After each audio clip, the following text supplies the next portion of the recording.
मित्रों, आज भारतीय संस्कृति में प्राचीन काल से जाति व्यवस्था देखी जाती है और आज लोगों को यह प्रतीत होता है कि यह सब व्यर्थ है। वैसे नई नई जातियां प्रकट हो रही हैं जो सरकार द्वारा निर्मित की गई हैं, उस पर कोई कटाक्ष नहीं करता, कोई कमेंट नहीं करता, परंतु जो भारतीय ऋषियों ने पूरे समाज को 4 वर्णों में विभाजित किया, उस पर निरंतर कुठाराघात होता रहा है। तो मैं इस पर कुछ प्रकाश डालना चाहता हूं कि ब्राह्मण किसे कहते हैं। वैसे समाज में जितनी आवश्यकता ब्राह्मण की है, उतनी ही आवश्यकता क्षत्रिय की है, और उतनी ही आवश्यकता वैश्य की है, और उतनी ही आवश्यकता शूद्रों की भी है। सभी अपने अपने स्थान पर सर्वश्रेष्ठ हैं, परंतु प्रायः ईर्ष्या जो देखी जा रही है वो ब्राह्मणों के प्रति है। मैं कभी शूद्रों के ऊपर भी प्रकाश डालूंगा, कभी मैं क्षत्रियों के ऊपर और कभी वैश्यों के ऊपर भी प्रकाश डालूंगा। इस समय मैं आपको ब्राह्मण के विषय में प्रकाश डालना चाहता हूँ।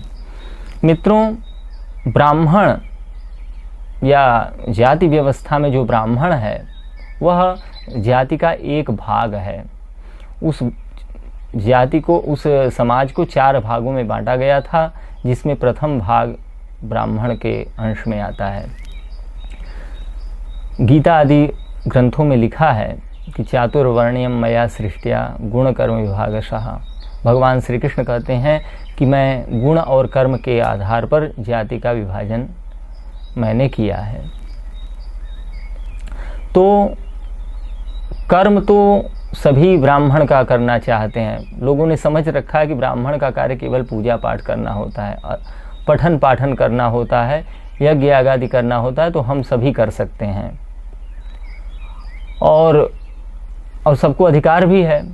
और गुण क्या है, इस पर मैं प्रकाश डालना चाहता हूँ। देखिए, गुण है वो एक विशेष व्यवस्था है। पहले तो कर्म बनाया गया होगा, फिर उस कर्म से व्यक्ति के शरीर में परिवर्तन हुआ होगा, जिसे गुण की संज्ञा दे दी गई होगी। वह परिवर्तन किस रूप में हुआ अथवा नहीं हुआ, इसको भी जानना चाहिए। प्रकृति ने केवल मनुष्य को ही नहीं उत्पन्न किया है, बल्कि प्रकृति ने सबसे पहले वनस्पतियों को उत्पन्न किया, फिर पशु पक्षियों को, फिर मनुष्य को उत्पन्न किया। तो वनस्पतियों में भी यही विभाजन मिलता है। वनस्पतियों में, वृक्षों में पीपल को ब्राह्मण कहा गया, पशुओं में गाय को ब्राह्मण कहा गया, और मनुष्य में ब्राह्मण को ब्राह्मण कहा गया।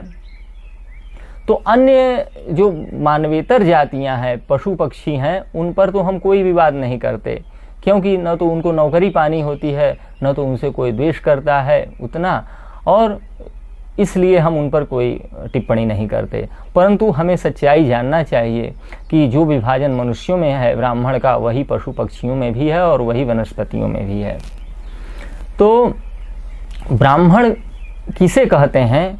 ब्राह्मण ब्रह्मम जानाति ब्राह्मणः, जो ब्रह्म को जानता है उसे ब्राह्मण कहते हैं। जो वेदों को कंठ करता है उसे विद्वान कहते हैं, सुबुद्ध कहते हैं। परंतु वह कार्य सभी कर सकते हैं। कंठस्थ करना एक अलग बात है और ब्राह्मण होना दूसरी बात है। ब्रह्म तत्व को जानना एक अलग बात है और ब्रह्म पर केवल प्रवचन देना वो दूसरी बात है। तो ब्राह्मण के लिए ब्राह्मण का लक्षण कहा गया है, योगस्तपो दमो दानम सत्यम शौचम दया श्रितम विद्या विज्ञान मास्तिक्यम एतद ब्राह्मण लक्षणम।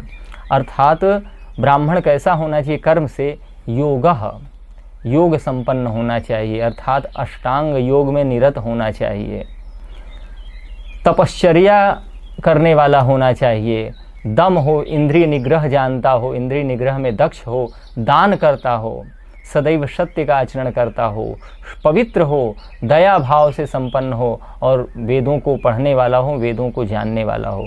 विद्या विज्ञानम आस्तिक्यम, वह विद्या का ज्ञाता हो और साथ ही विज्ञानम, यानी वह जिस विद्या को जानता हो उसको सिद्ध करने की, उसको प्रमाणित करने की क्षमता रखता हो, केवल मौखिक वाचन करके नहीं बल्कि उसको प्रकट करके।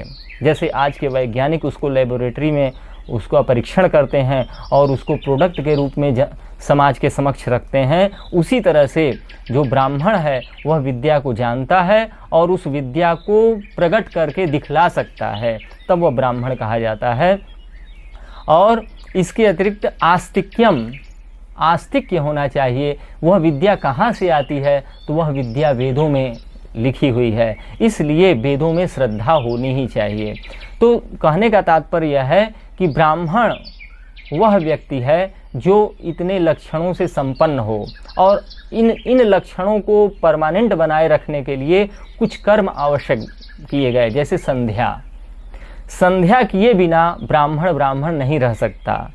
संध्या न करने से ब्राह्मण क्या, उससे भी यदि कोई श्रेष्ठ व्यक्ति है, पतित होकर के भूमि पर चला आता है। तो जो व्यक्ति संध्या नहीं करता या संध्या के समय की अवहेलना करके मनमाने ढंग से संध्या करता है, वह बिल्कुल ब्राह्मण कहलाने योग्य नहीं है। और ऐसी स्थिति आज सब में देखी जा रही है, इसलिए ब्राह्मणों पर इतना कटाक्ष हो रहा है। तो ब्राह्मण को अपनी तपश्चर्या को नहीं भूलना चाहिए और नियमित सही समय से संध्या करना चाहिए। संध्या कैसे की जानी चाहिए, यह आप हमसे संपर्क करके पूछ सकते हैं। तो मैं इतना ही कहना चाहता हूँ ब्राह्मणत्व के विषय में कि ब्राह्मण एक ऐसा व्यक्ति है जो निस्वार्थी होता है। वह अपने विषय के में नहीं बल्कि दूसरों के विषय में अधिक सोचता है। वह अपने उपकार की नहीं बल्कि पर उपकार को सोचता है। ब्राह्मण ही एक ऐसा व्यक्ति है जो परिवारवादी न होकर के, जो जातिवादी न होकर के, जो समुदायवादी न होकर के, जो राष्ट्रवादी न होकर के संपूर्ण ब्रह्मांडवादी होता है। इसलिए वह कहता है वसुधैव कुटुंबकम, यह संपूर्ण वसुधा ही जिसका परिवार है वह ब्राह्मण है। बाकी राष्ट्र कुटुंबकम कहने वाले क्षत्रिय हैं, वैश्य कुटुंबकम या जाति को लगा करके कुटुंबकम का नाम देने वाले वैश्य हैं, और शूद्र कुटुंबकम तो आप देख ही रहे हैं, SC ST बहुत सारे नाम हैं।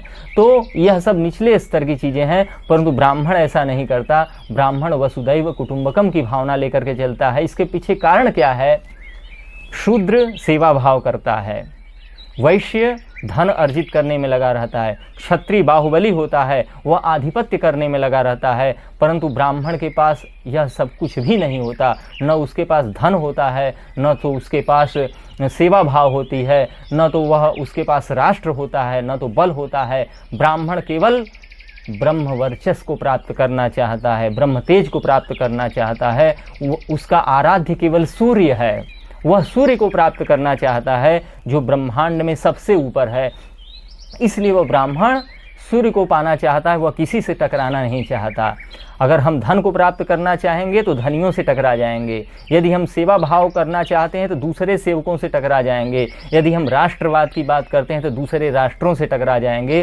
परंतु जो ब्राह्मण है, जो सूर्य की आराधना करता है, वह सूर्य को ही प्राप्त करना चाहता है। हमारे सामने दो सूर्य नहीं है कि दो सूर्य वाले आपस में टकरा जाएंगे। इसलिए मैं आपको बहुत सरल शब्दों में कहना चाहता हूँ कि ब्राह्मण एक ऐसा व्यक्ति है जिसका लक्ष्य सबसे ऊंचा है, सबसे दूर है, वह आसपास के लोगों से कभी टकरा ही नहीं सकता। जो ब्राह्मण इस साधना को नहीं करते वे ही इधर उधर टकराते रहते हैं। तो मेरा अनुरोध है कि ब्राह्मण तपस्वी हों, अपने उद्देश्य को पहचानें और जगत की रक्षा की सोचें। धन्यवाद।